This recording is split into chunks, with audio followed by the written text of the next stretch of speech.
I was halfway to my car when I realized my ex had been following me for 3 blocks, and the only thing standing between me and a very public scene was the stranger in the tailored coat who'd just stepped out of the Belmont Hotel. So I grabbed his face and kissed him like my life depended on it. He went absolutely still. Not the good kind of still. The kind that made every nerve in my body scream that I'd just made a catastrophic mistake. His jaw was sharp under my palms, cold from the December wind, and I could feel the exact moment his breath stopped. I pressed closer, desperate to sell the illusion, my heart hammering so hard I thought he'd feel it through both our coats. "Please," I whispered against his cheek, barely audible. "Just please." Behind me, I heard Marcus's voice cut through the Christmas Eve foot traffic. "Evadne! Evadne! Wait!" The stranger's hand came up to my waist, not pulling me closer, not pushing me away, just holding, steady, controlled. His voice, when he spoke, was quiet and precise. "Who is he?" "My ex. He won't leave me alone." "Does he know where you live?"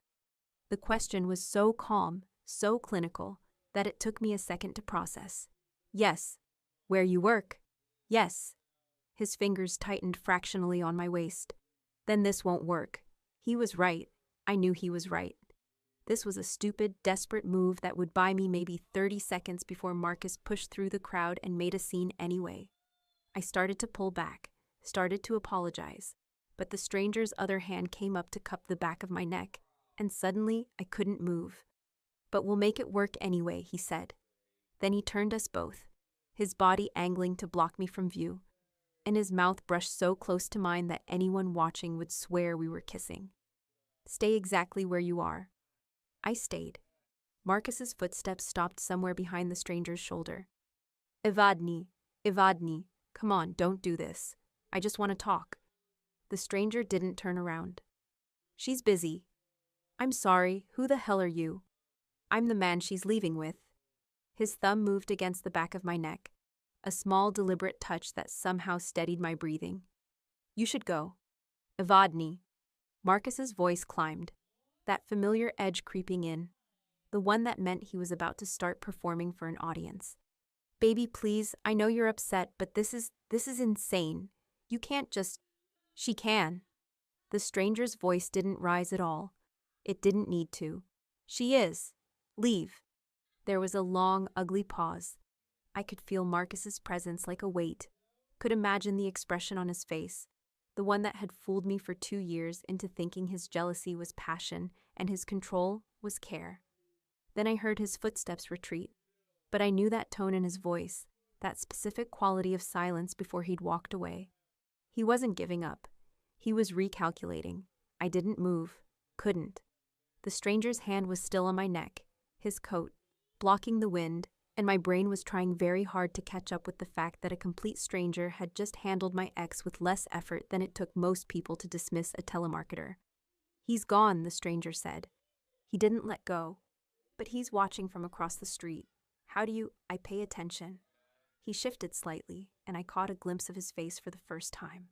Sharp cheekbones, dark eyes, the kind of face that belonged on Roman coins or crime documentaries. "What's your name?" "Evadne." My voice came out steadier than I expected. "Evadne Cross. Bastien Laveau." His mouth almost curved. Almost. "It's nice to meet you, Evadne." "I'm so sorry. I didn't mean to. I just saw you and I panicked and—" "You're a forensic accountant." My brain stuttered to a complete stop. "What?" "You work for Castellane Hospitality Group, junior compliance analyst. You were here late tonight running end-of-year reconciliations." He said it the way someone might comment on the weather. "I own this hotel." "Oh no." The Belmont's employee parking was 3 blocks away, down streets that got quieter after dark, and I'd been using their back-office system access all evening. I thought I was invisible. I'd been wrong. I swallowed hard. "I should go." "I'm sorry, Mr. Laveau. I'll just—" "Your ex is still watching." Bastien's hand slipped from my neck to my elbow, turning me smoothly toward the hotel entrance. "And you're not going anywhere alone until we talk." "Talk about what?" "About the invoice discrepancy you flagged 3 hours ago." My stomach dropped. "I haven't filed that report yet. It's still in draft. I know. He guided me through the gold and glass doors into the Belmont's lobby, past the massive Christmas tree and the late-night concierge, toward a private elevator I'd never noticed before. That's why we're talking now. The elevator doors opened. He gestured me inside. I should have run. Should have screamed. Should have gone back out into the cold, where at least Marcus was a known quantity. Instead, I looked at Bastien Laveau's perfectly calm face and thought about the vendor payment I'd caught. The one that didn't match any contract, any approved purchase order, any legitimate hotel expense. The one I'd traced back to a security subcontractor with no matching records on file and a business registry search that had returned absolutely nothing. What do you want? I asked. The same thing you do. He stepped into the elevator behind me and pressed a button for a floor that wasn't labeled. To know who's stealing from me, the doors closed. I pressed my back against the elevator wall, heart racing, and tried to remember if I'd told anyone where I was tonight. My brother was in his dorm 3 hours away. My mom was in the hospital for observation after her last treatment. My roommate thought I'd left work at 6. No one knew I was here. I'm not stupid, I said quietly. You don't want my help. You want to know if I've told anyone. Bastien looked at me for a long, assessing moment. If you were stupid, Miss Cross, we wouldn't be having this conversation. You'd be in HR's office Monday morning filing a report that would be buried by Tuesday. And instead, you're going to tell me everything you found. And then you're going to help me find who's responsible. The elevator stopped. The doors opened onto what looked like a private office suite, all dark wood and leather and the kind of quiet that money bought. And if I say no? I asked. He stepped out of the elevator, then turned back to look at me. Then your ex will still be waiting for you in the parking garage. And the person who hired a subcontractor with no legitimate records will know you found them. And you'll go home alone to an apartment where the landlord just filed an eviction notice. I went cold. How do you? I pay attention, he said again. It's my job. I stared at him. At this man who'd let me kiss him to escape Marcus, who'd known exactly who I was, who'd just cornered me with the kind of precision that suggested he'd done this before. I have terms, I heard myself say. Something flickered in his eyes. Not quite approval. Close. Of course you do. I stepped out of the elevator. Behind me, the doors whispered shut, and I realized I'd just walked into a trap I couldn't see the edges of yet. But I'd done it with my eyes open. That had to count for something. The office smelled like leather and expensive whiskey, and Bastien Laveau moved through it like he owned every molecule of air. He probably did. He shrugged out of his coat and draped it over a chair with the kind of precision that suggested he did everything with that same controlled efficiency. Then he turned to face me, and I realized I was still standing just inside the elevator doors, like I might bolt at any second. I might. Sit, he said, gesturing to one of 2 chairs facing a massive desk. I'd rather stand. His eyebrow lifted fractionally. Then stand. But you'll get tired, and we have work to do. Work. You found a discrepancy. I want to know everything about it. He moved to a bar cart in the corner and poured 2 glasses of something amber. Start from the beginning. I don't drink on the job. You're not on the job. You're in my office on Christmas Eve because someone is stealing from me, and you're the only person who's noticed. He set both glasses on the desk anyway. Talk. I stayed where I was, arms crossed. You said I have terms. I said you have terms. I didn't say I'd agree to them before I know what you're worth. He sat on the edge of the desk, watching me with that same assessing look. Prove you're valuable, Miss Cross. Then we'll negotiate. It should have made me angry. Instead, something in my chest went quiet and focused. This was a test. Fine, I was good at tests. I moved to the desk and pulled up the file on my phone, the one I'd been building all evening in the hotel's back office system. 3 weeks ago, Castellane's controller authorized a payment to Sentinel Arc Security for supplemental staffing during your winter gala season. $57,000. And there's no contract on file, no RFP, no vendor approval form, no insurance certificates, no onboarding paperwork. I swiped to the next screen. I ran the business name through 3 registries. Nothing. The EIN doesn't match any active entity. The address listed is a UPS store in Naperville. Bastian's expression didn't change, but something in the room shifted, got colder. When was the payment processed? He asked quietly. December 18th, wire transfer, same day. Who authorized it? Your controller, Owen Harding. Owen's been with me for 6 years. Bastian's voice was still calm, but there was an edge now, sharp as a blade. He doesn't make mistakes. Then someone told him to make this one. I met his eyes. The approval email came from your CFO's address, but the metadata's wrong. It was sent at 3:47 a.m. on a Sunday. Your CFO was in London that weekend for a wedding. Silence. Bastian stood slowly, walked to the window that overlooked Michigan Avenue. The Christmas lights reflected in the glass, turning his profile into something carved from shadows. How long did it take you to find all of this? He asked. 2 hours. The third hour I spent trying to figure out who benefits.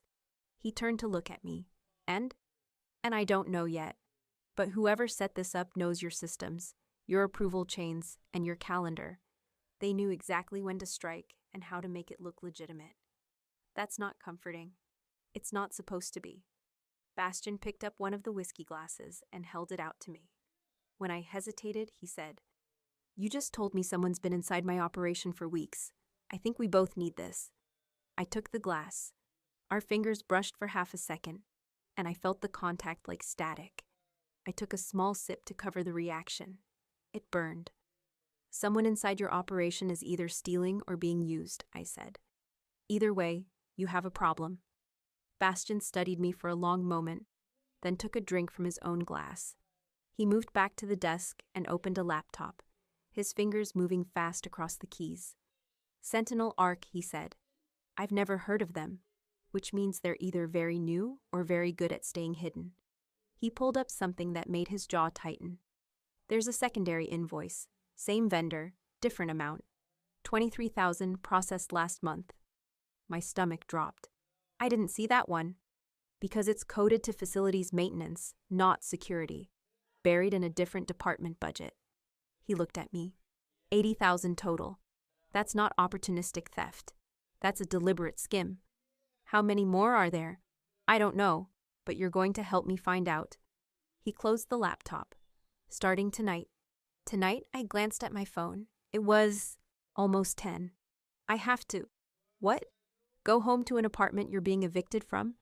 Walk past your ex, who's probably still waiting 3 blocks from here? Bastian's voice stayed level, but his eyes were granite. You're not safe, Miss Cross.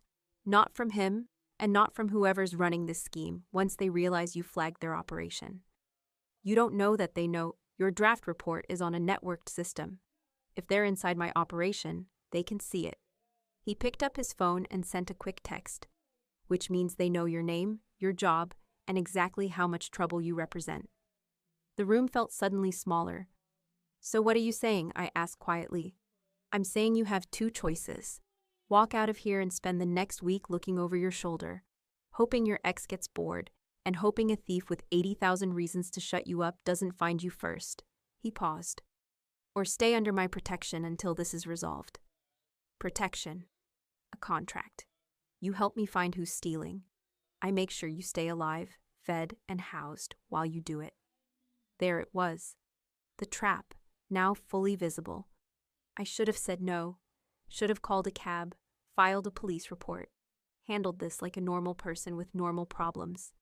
But Marcus was out there, and someone who knew how to fake executive emails and ghost their business registration was probably not the kind of person who'd let a junior analyst ruin their operation without consequences.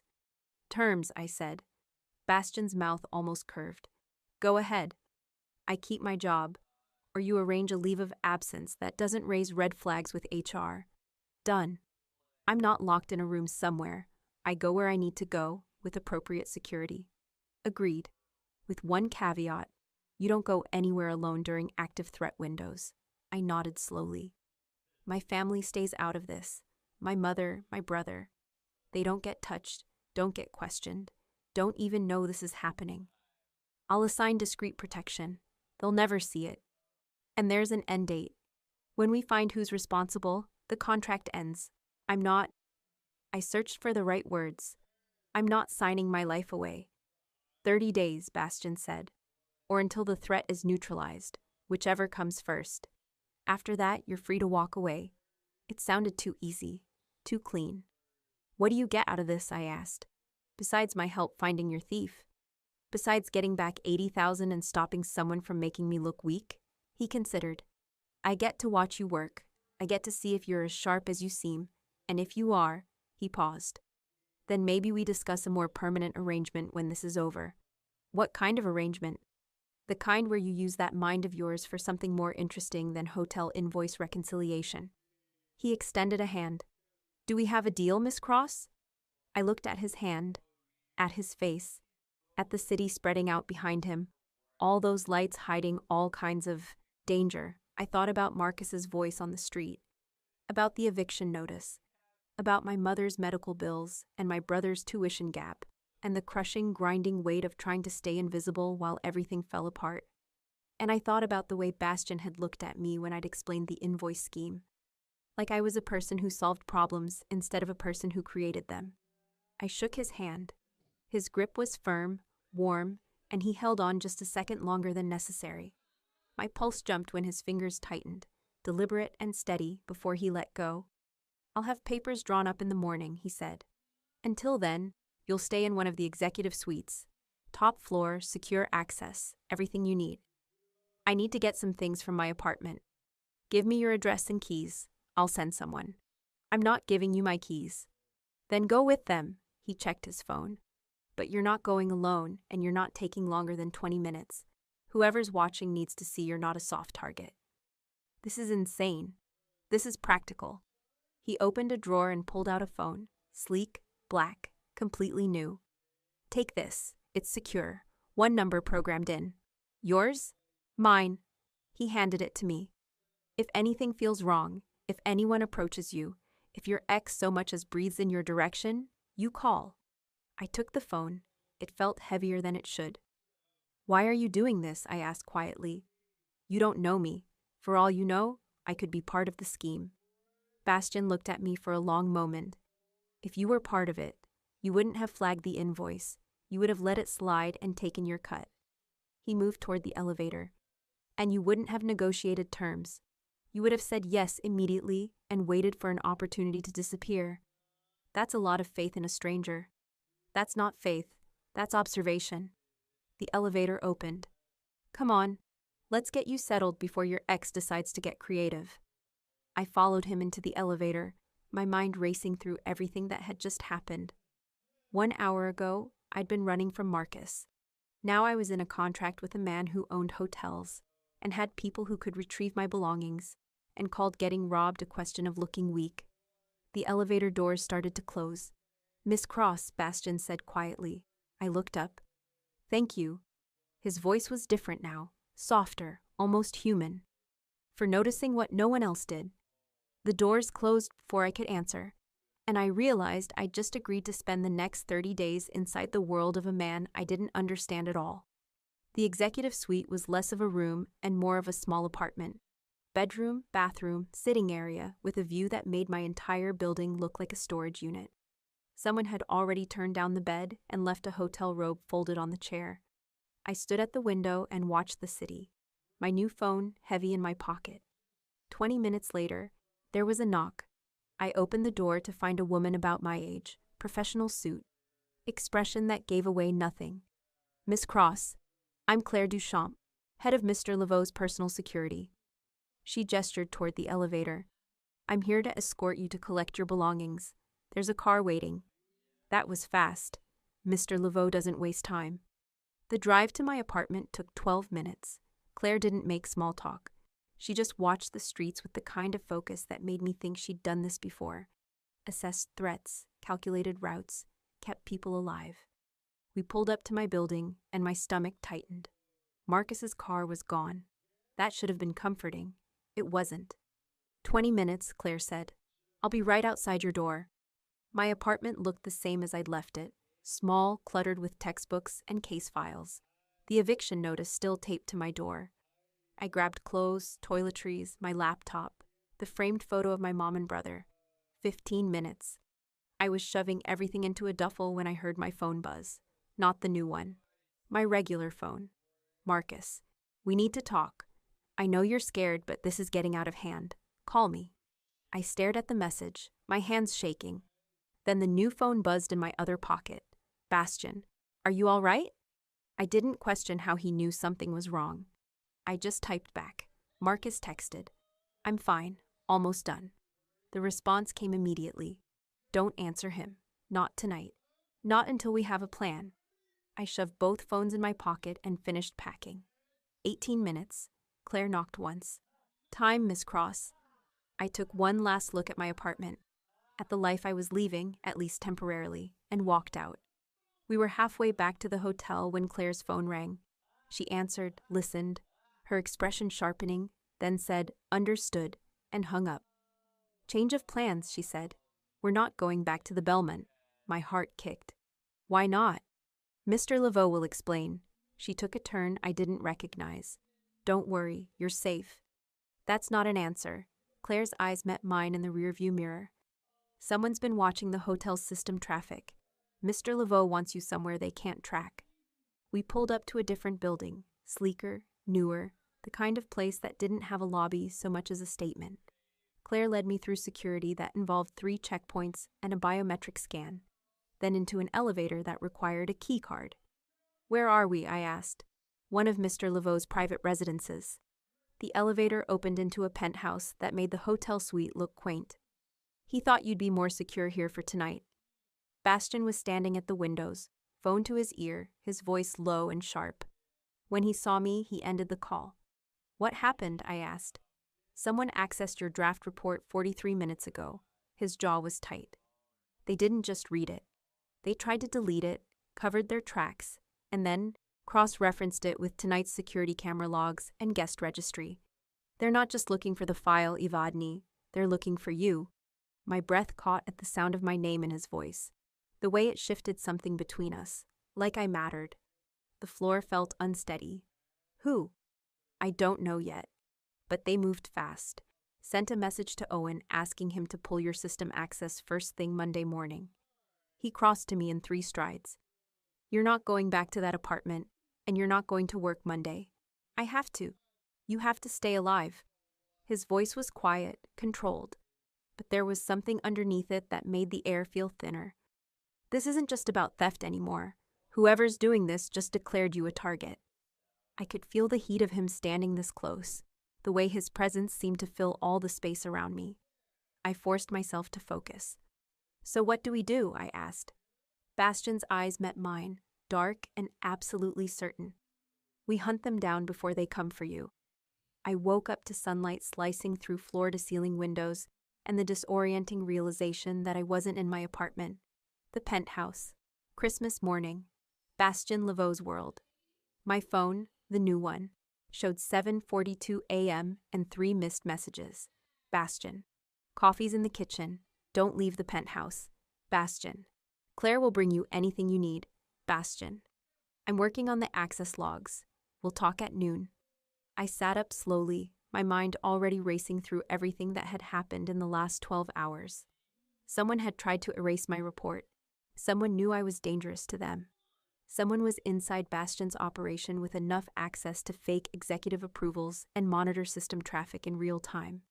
The coffee was strong and black, close enough to what I needed. I spent the next 20 minutes getting Bastian's IT director to grant me secure remote access to the server logs from the penthouse. Paul hadn't been happy about it, but one call from Bastian had made it happen. I spent the morning doing what I did best, building a timeline.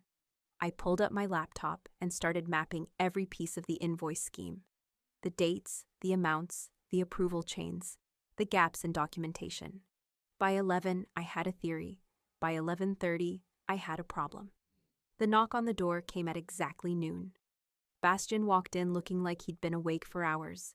Dress shirt rolled to his elbows, tie gone, the kind of focused exhaustion that came from chasing answers all night.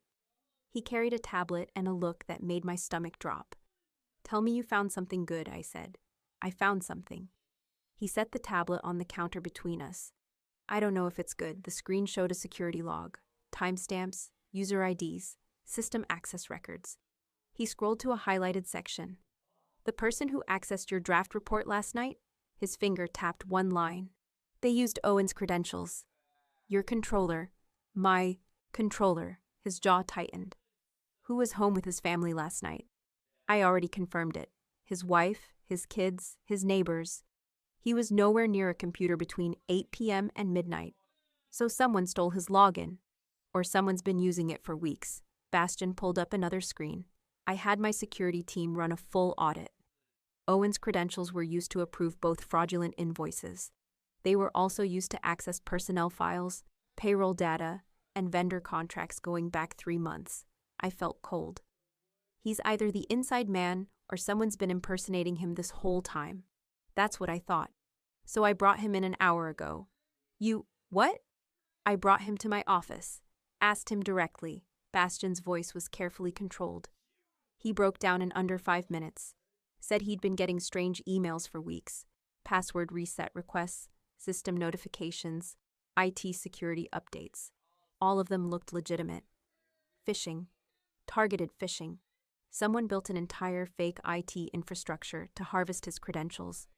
He showed me another screen, a series of emails that looked identical to legitimate hotel system notifications. Owen thought he was following protocol. He had no idea he was handing over access to everything. That's sophisticated. I studied the emails, my mind cataloging the details. This isn't some amateur running a side hustle. This is organized. I know, Bastian closed the tablet. Which means we're not looking for a single thief.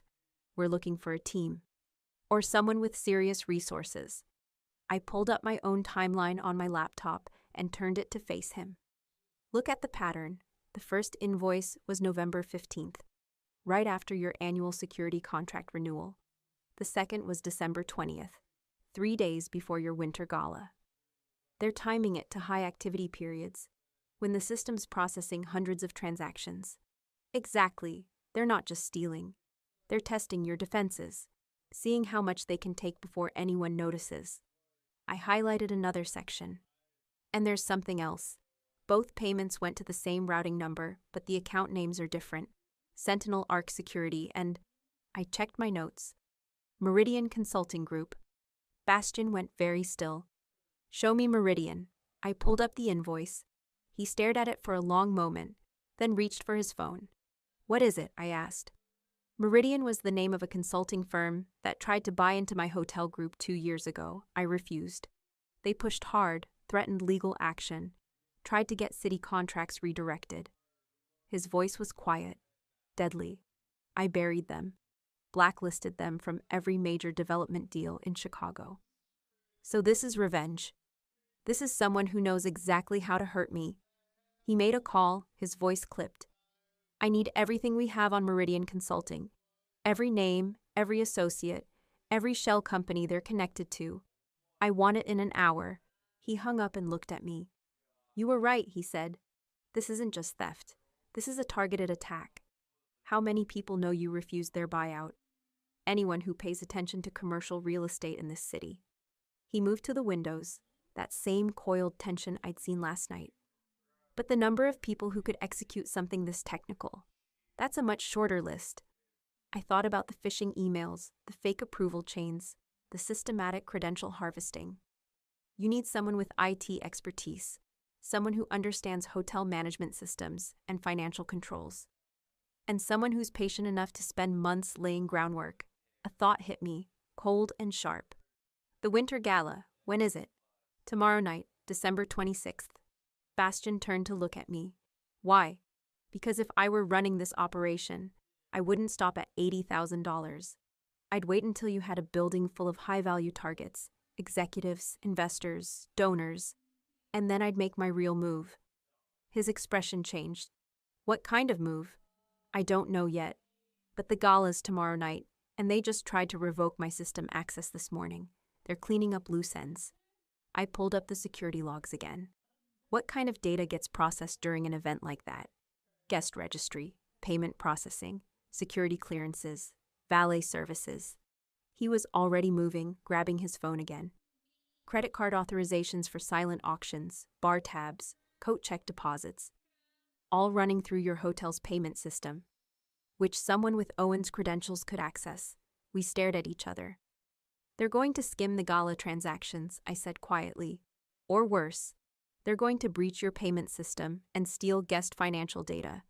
Hundreds of credit cards, all in one night. Bastian's phone was already at his ear. I need the gala payment system status. Now. He listened. His face went hard. When? He lowered the phone slowly.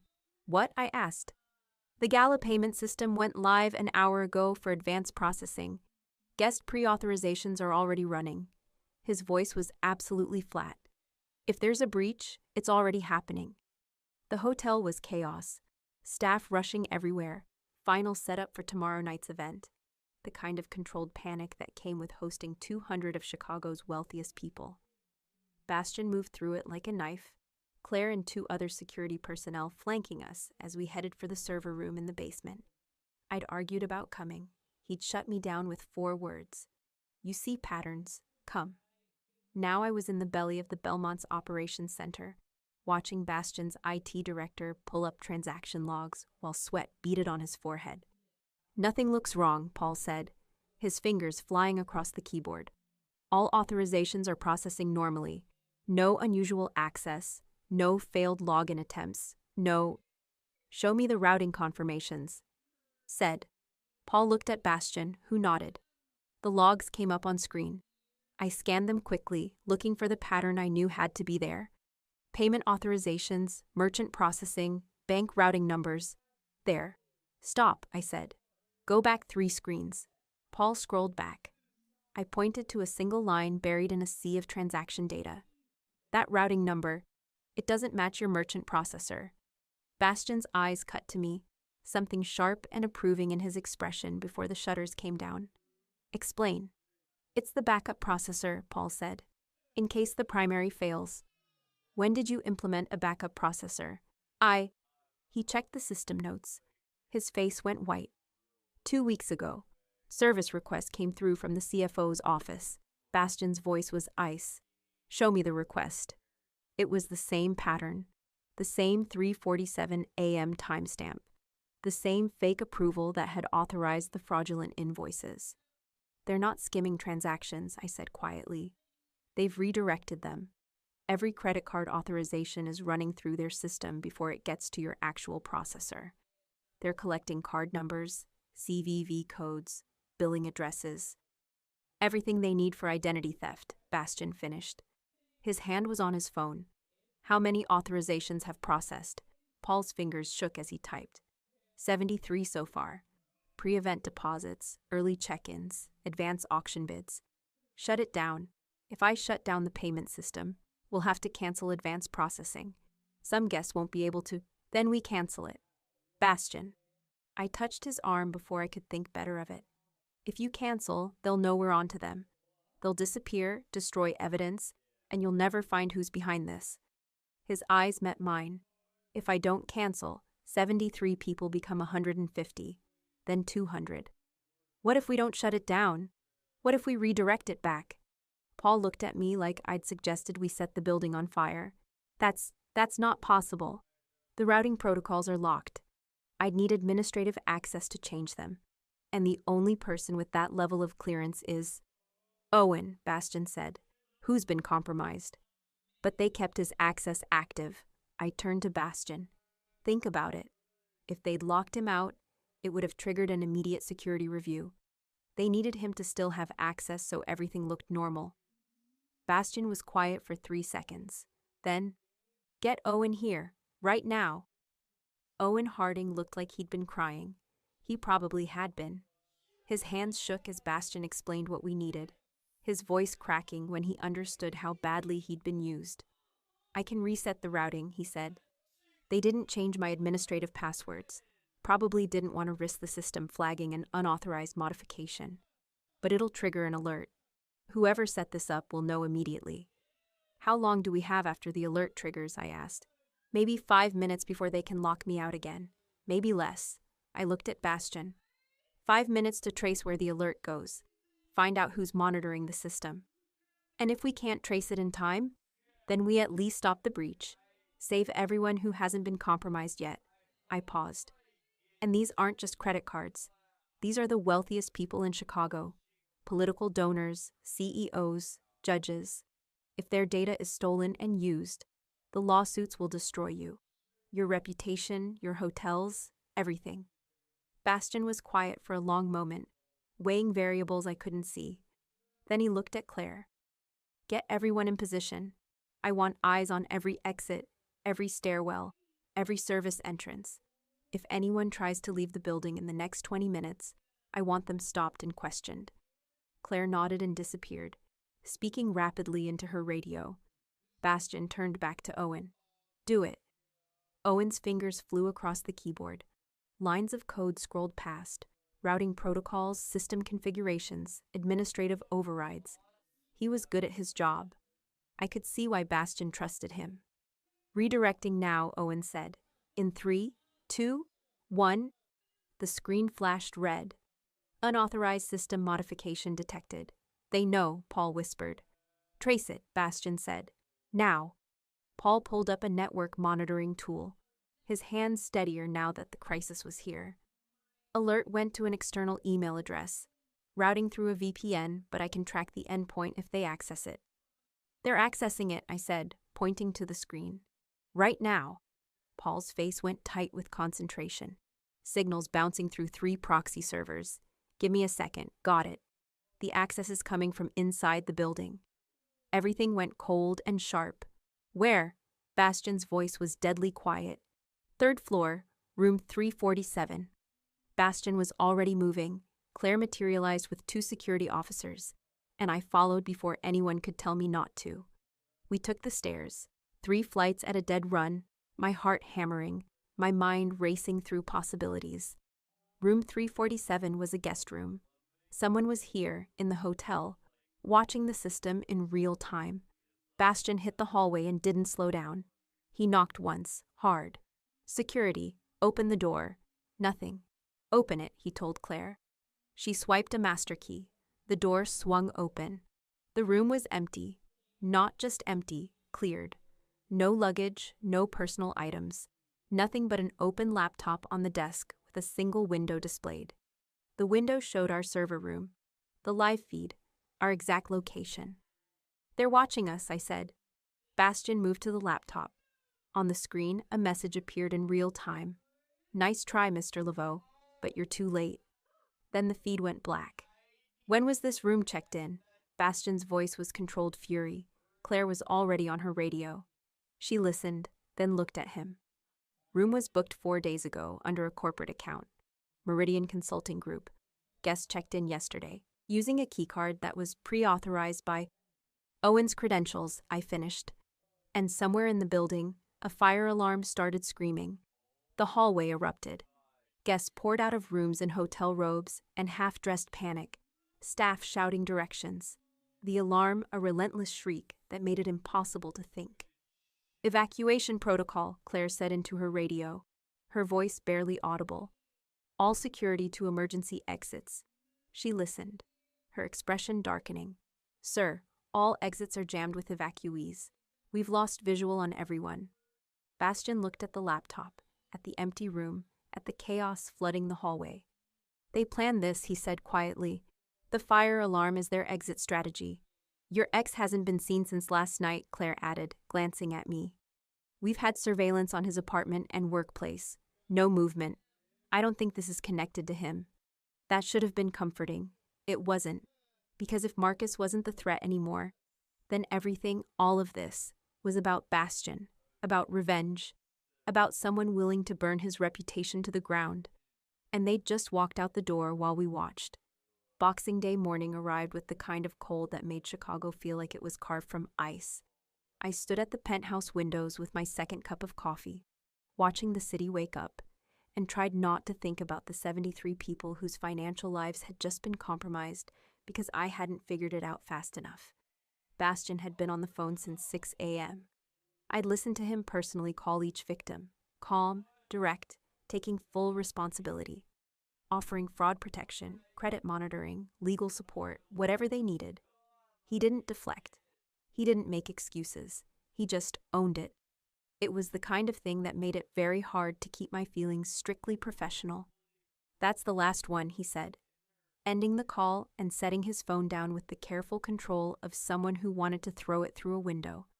73 conversations, 73 apologies. "You didn't have to call them yourself." "Yes, I did." He looked at me, exhaustion carved into every line of his face. "My security failed. My systems were breached. That's on me." "Your systems were targeted by someone who spent months planning this. That's on them." "Both things can be true." He moved to the coffee maker and poured what had to be his fourth cup. "The gala's in 10 hours. We've upgraded every security protocol, isolated the payment systems, brought in external auditors to verify the routing. Paul's been up all night rebuilding the firewalls. And the police? Informed. But the evidence trail is clean. Fake business registries, stolen credentials, VPN routing through 6 countries. They'll investigate, but they won't find anything quickly." His jaw tightened. Meridian covered their tracks too well. "You're sure it's Meridian?" "The room was booked under their name. The invoice. Used their company. Someone wants me to know exactly who's doing this." He set his cup down. "Which means this isn't over. The gala is the real target. Everything else was just set up." I'd been thinking the same thing all morning. $80,000 and 73 credit cards. That's not the end game for someone running an operation this sophisticated. No, it's not. He pulled up a tablet and showed me the gala guest list. 214 confirmed attendees. Combined net worth over $15 billion. Hotel revenue tonight alone is $200,000, not counting the silent auction and donation pledges. That's a lot of money in one room. That's a lot of targets in one room. High-profile targets who trust me to keep them safe. He scrolled through security camera feeds. Lobby, ballroom, kitchen, loading dock, every angle covered. If Meridian wants to destroy my reputation, tonight's their chance. One major incident, one breach, one threat against someone powerful. "And you're finished," I said quietly. "And I'm finished." He looked at me. "Which is why you're not going to be there." My stomach dropped. "What?" "The penthouse is secure. Claire will stay with you. You'll have everything you need, and the second this is over." "No." "Evaden." "No." I set my coffee down and crossed to him. "You need me there. I need you safe. You need someone who can spot patterns in real time, someone who knows what to look for." I held his gaze. "I found the invoices. I found the routing redirect. I'll find whatever they're planning tonight. You'll also be a visible target. If they see you, then they'll know you're taking them seriously, that you're not pretending everything's fine." I took a breath. "And maybe that's exactly what we want. Maybe we use me as bait." His expression went very still. "Absolutely not. Think about it. They tried to revoke my access. They know I'm the one who caught them. If I show up tonight working security, clearly involved in your operation, they'll come for you. Or they'll panic, make a mistake, show themselves." I leaned forward. "You said Meridian wants to destroy your reputation, but they also want revenge, personal revenge. And I'm the one who exposed them." Bastian stared at me for a long moment. Then he shook his head slowly. "You're not bait. I'm not using you like that. You're not using me. I'm offering."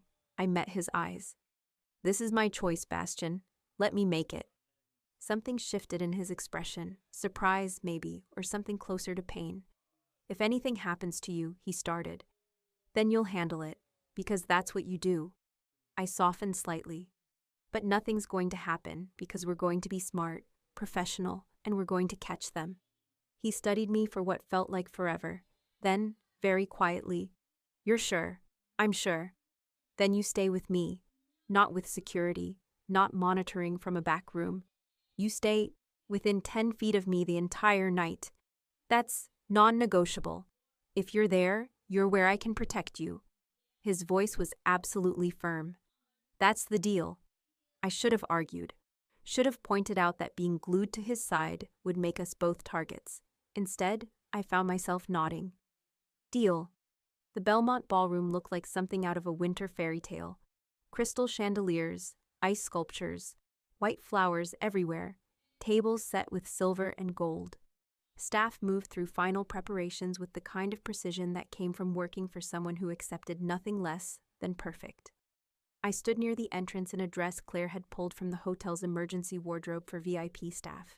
Dark green, elegant, professional enough to blend with the event staff, but expensive enough that I wouldn't look out of place. Bastian had given it one look and said, "Good. You'll pass for my consultant," before returning to security briefings. Now, 2 hours into the gala, everything seemed normal, which meant I was missing something. Status, Bastian's voice was low, meant only for me. We stood near the bar, watching the crowd, while he nursed a drink he hadn't touched. Nothing unusual. Payment processing is clean. I've been monitoring the transaction logs on Paul's tablet. All routing is going exactly where it should. Guest behavior. Everyone's having a great time. No one's left early, no one's acting nervous. I scan the room again. If Meridian's here, they're invisible. Or they're waiting. For what? I don't know, but he stopped. His phone buzzed. He glanced at it and his entire body went rigid. "We need to move, now." "What is it?" He showed me the screen. A text from an unknown number. "Check your donation account. Hope you like my contribution." M. Bastian was already moving toward the back offices, me half a step behind him. He pulled up the gala's donation portal on his phone, the system that processed pledges and silent auction bids. The screen loaded. Every donation pledge had been changed. Instead of dollar amounts, they all read the same thing. Account compromised. Meridian Consulting. "They're in the donation system," I said. "How we isolated everything." The silent auction. Bastian's voice was deadly calm. "It's running on tablets, staff tablets connected to our guest Wi-Fi. You think they hacked the Wi-Fi? I think they planted a tablet." He was already calling Paul. "I need every staff tablet accounted for, right now. One of them is running malware." We reached the security office. Paul pulled up the network traffic logs, his face going white as he scrolled. "There," he pointed to one device. "That tablet's been sending data to an external server for the last 90 minutes. Guest photos, credit card entry attempts, donation pledges, everything." "Where's the tablet?" Bastian asked. "According to the network, it's still active, still in the ballroom." Paul pulled up the location. Tracking. Northwest corner, near the stage. We moved. The ballroom was packed now, 200 people in evening wear. Champagne flowing, the auction in full swing.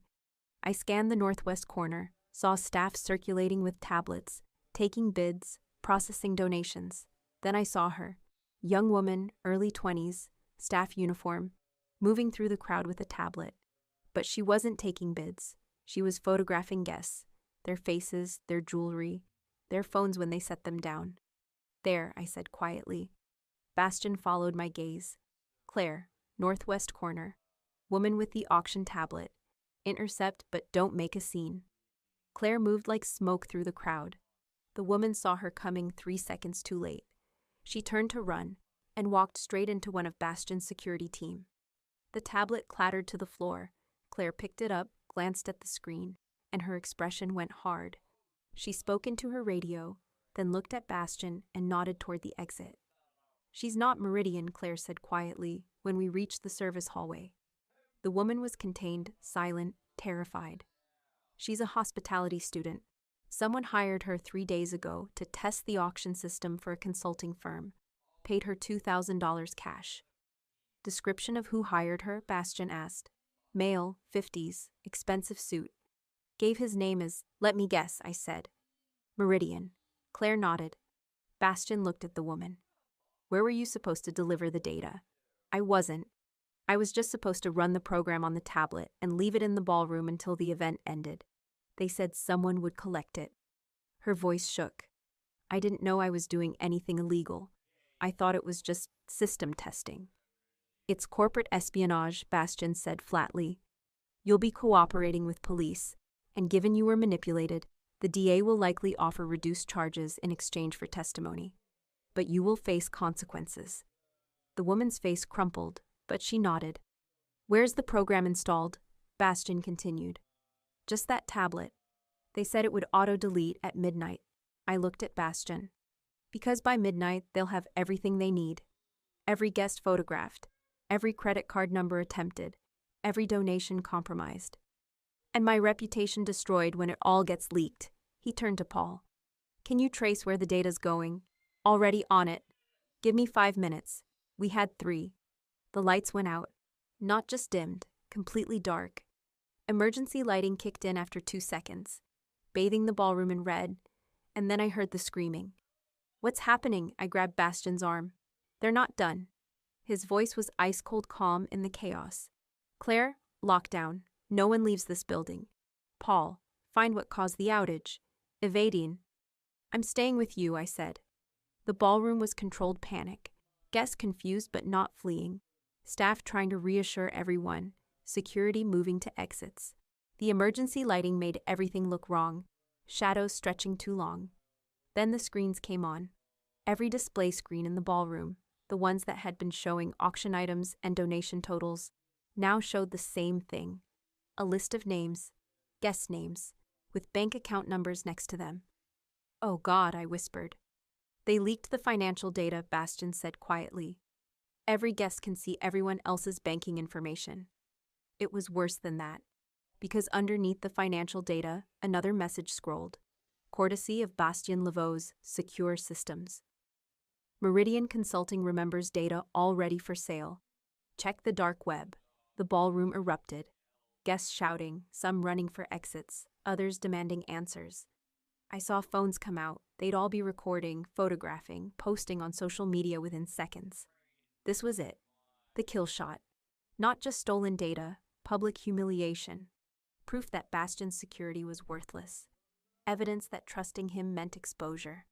And the promise that their financial information was already being monetized by criminals. His empire was collapsing in real time. Bastian, I said. He wasn't looking at the chaos. He was looking at his phone, at Paul's message. Signal traced. Data's going to a laptop. Same building. Room 512. Bastian's eyes met mine. Room 512 is a presidential suite, he said quietly. Currently occupied by Richard Chen, tech investor, major donor, someone I've known for 8 years. You think Chen is Meridian? I think someone wants me to think that. He was already moving. Or Chen's been compromised. Either way, we end this now. We took the service elevator, Claire and 2 security officers with us, weapons drawn but held low. The 5th floor hallway was empty, quiet, insulated from the chaos below. Room 512's door was closed. Bastian knocked. Richard, it's Bastian. Open up. Nothing. Mr. Chen, this is hotel security. We need immediate access. Still nothing. Bastian nodded at Claire. She used the master key. The suite was dark except for the glow of a laptop on the desk. The same laptop from room 347, or one just like it. But this time, there was someone in the chair. He turned slowly, and I recognized him from the guest list. Richard Chen, successful investor, philanthropist, currently staring at us with the kind of terror that meant he had no idea why we were here. Bastian, why are security? Your laptop, Bastian said quietly. What's on it? I don't know. It's not mine. It was here when I came back from the ballroom. Chen stood, hands raised. I didn't touch it. I was going to call security. On the screen, a new message appeared. Hello again, Mr. Laveau. Enjoying the party? Then a video feed opened. It showed the ballroom, the chaos, the leaked data on every screen. Guests fleeing, staff overwhelmed. Everything falling apart.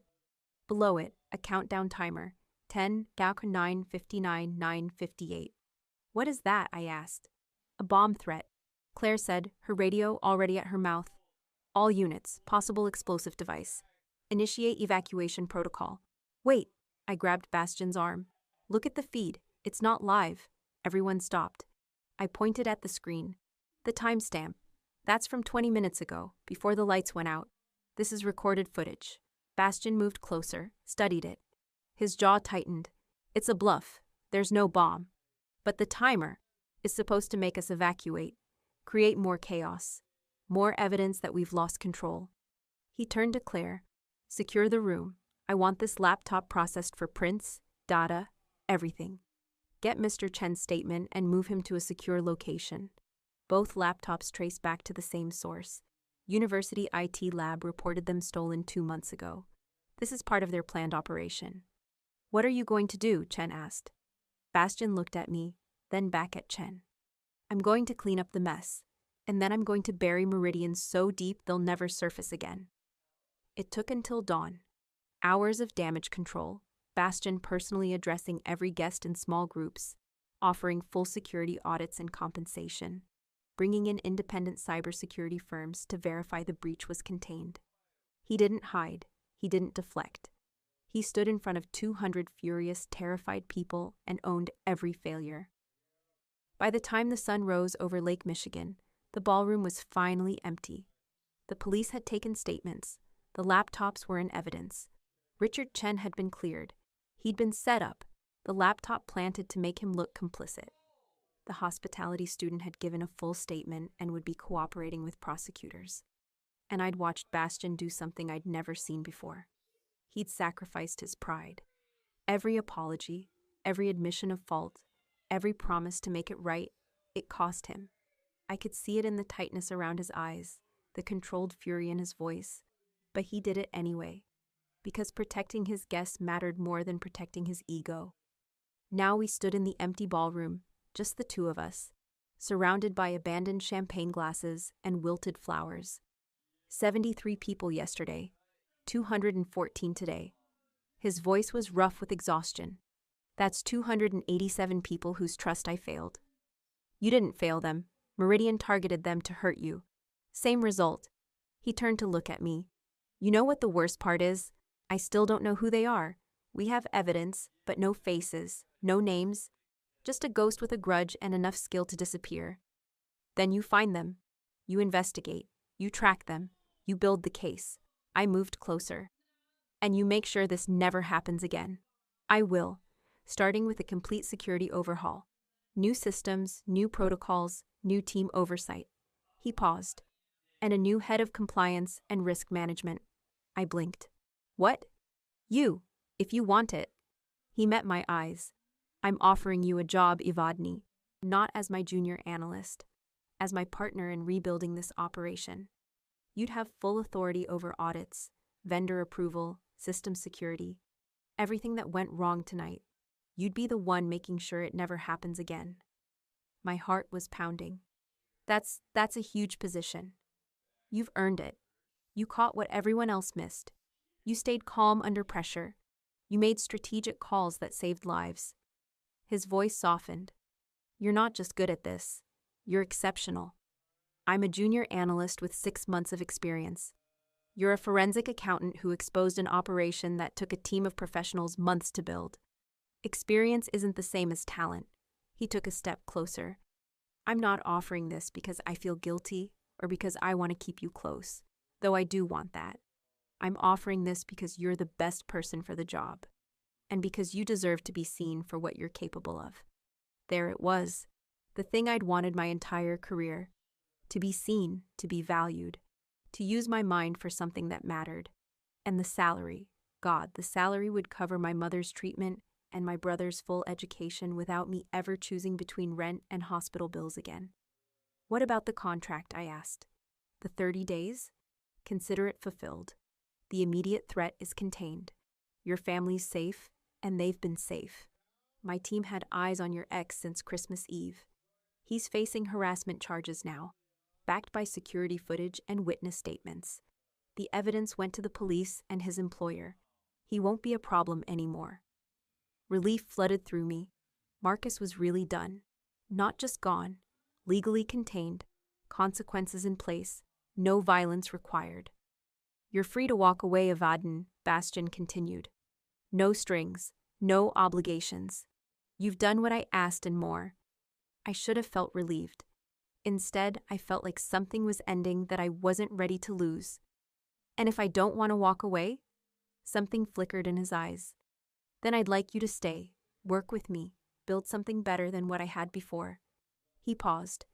Not as mine, as my equal. Partners.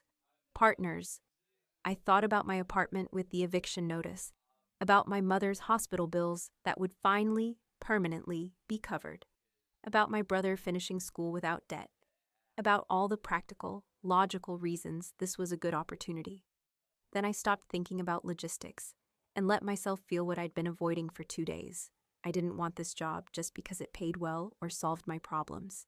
I wanted it because it made me powerful, because it challenged me, because working with Bastion meant being seen and valued and pushed to be better, and because somewhere in the last 48 hours, I'd stopped being afraid of wanting more.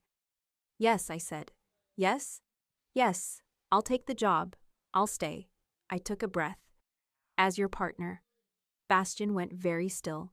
Then, slowly, something in his expression shifted, relief and something warmer, something that made my pulse jump. There's one more thing, he said quietly. What? For 2 days, I've been trying to keep you safe, keep you professional, keep you at arm's length because anything else felt like taking advantage. He took another step closer. But you're not my employee anymore. You're not someone I'm protecting out of obligation. You're my partner, my equal. Bastion. So I need you to know that the way I feel about you has nothing to do with gratitude or proximity or any of the things I've been telling myself. His voice dropped. You're brilliant. You're brave. You see things no one else sees. And I've wanted to kiss you since the moment you negotiated terms in my office, and I realized you were dangerous to every plan I'd made. My breath caught. I tried to find words. Failed. That's a lot. Too much? No. I moved closer, closing the last foot of space between us. Not enough. His hand came up to cup my jaw, thumb brushing my cheekbone. Tell me I can. You can, I whispered. He kissed me like he'd been holding back for weeks. Like restraint and control were things he'd been clinging to and had finally, deliberately, let go. His mouth was warm and sure and devastating. One hand in my hair, the other at my waist pulling me closer. I grabbed his shirt for balance and kissed him back. All the tension of the last 2 days breaking into something hot and certain and real. When we finally broke apart, both breathing hard, his forehead rested against mine. He paused, voice rough. I should probably take you somewhere more private than an empty ballroom. Probably, I agreed. And we should probably talk about workplace boundaries and professional ethics and… I kissed him again, cutting off the list of very sensible things we should probably do. When I pulled back, I said, or we could talk about that tomorrow, when we're not both running on adrenaline and exhaustion and too much coffee. His mouth curved into something that was almost a smile. Tomorrow, I agreed. Tonight, just this. This, he said quietly and kissed me again. Slower this time, deliberate. A promise instead of an explosion. And when he took my hand and led me toward the elevator, toward the penthouse, toward whatever came next, I followed. Not because I needed saving, but because I chose him, the work, the challenge, the partnership, the risk of wanting something more than safety. I'd spent so long being invisible, being small, being careful. It was time to be powerful instead. 3 days later, I stood in my new office, actual office, with windows and everything, reviewing the security overhaul proposal that would take 6 months to implement. My phone buzzed. Bastion. Lunch? I have updates on the Meridian investigation. Me. Professional lunch or personal lunch? Bastion. Both. I'm multi-talented. I smiled and grabbed my coat. The investigation was ongoing. Meridian hadn't been caught yet, but Bastion's legal team was building a case, and federal prosecutors had opened an investigation into the cybercrime operation. It would take time, but we had time. In the elevator, I caught my reflection in the polished brass doors. Same face, same person, but different somehow, sharper, more certain. I'd walked into Bastien Laveau's world as someone running from danger. I was staying as someone who faced it head-on. And that made all the difference. If you made it to the end, thank you. For listening, for staying, for letting my stories keep you company. I hope this festive season brings you warmth, rest, and at least one moment that feels like a deep breath. I'm genuinely grateful you're here. Your time means a lot to me. Until the next story, take care of yourself.